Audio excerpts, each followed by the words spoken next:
phone to the loneliest person in the room. Naging palayas ko no.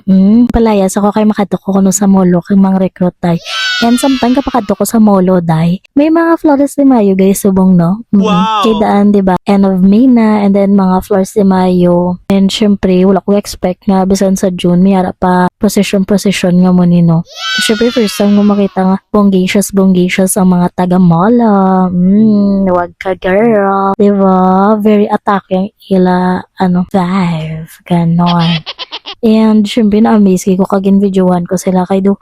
Ako, I have to pakita this. Wow. And pagkabot to sa GT Mall, nag-meet ko dayon sa Amanyo Recruit. So, arat na siya sa sulod sa GT Mall, okay. And after sinan ako na successfully na-recruit siya, nagbalik naman ako dayon sa PC. Pero before nagbakal ko ya dayon sa ron kay, syempre, nabit ko lang ron sa ron gas, like 25 pesos worth it siya. Gamay siya compared sa supermarket na turon, pero worth it siya. And pagbalik na ako sa office, nag-pull out namin din stock since nga, diba, masa ako gidya permiya dahil sa PC, wala gidya kagya na nag-free day niya. Pero yes, most of the time damo sa mga promos sa natuon sa sumuning nga adlaw ang damo TBC nga promo. So grabe kidya nga pagpulot sa mga TBC dahil as in so for damo. And syempre as a responsible kid, wala siyang nakikipag-join man tadi dayon. So, trio kami ni go-work.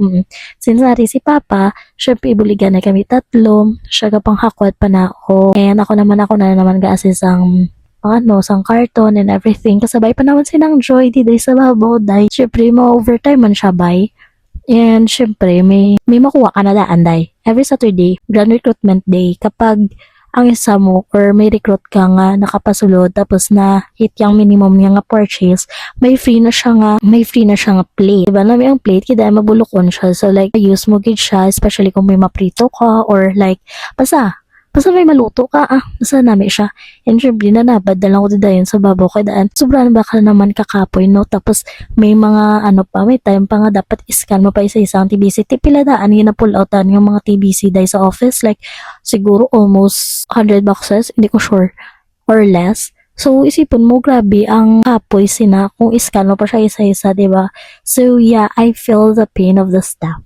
Feel the pain, So, dapat ma-early na kami pull out kada gabi para nga hindi na sila mag-overtime. Yes, and that's all for today, guys. Bye-bye!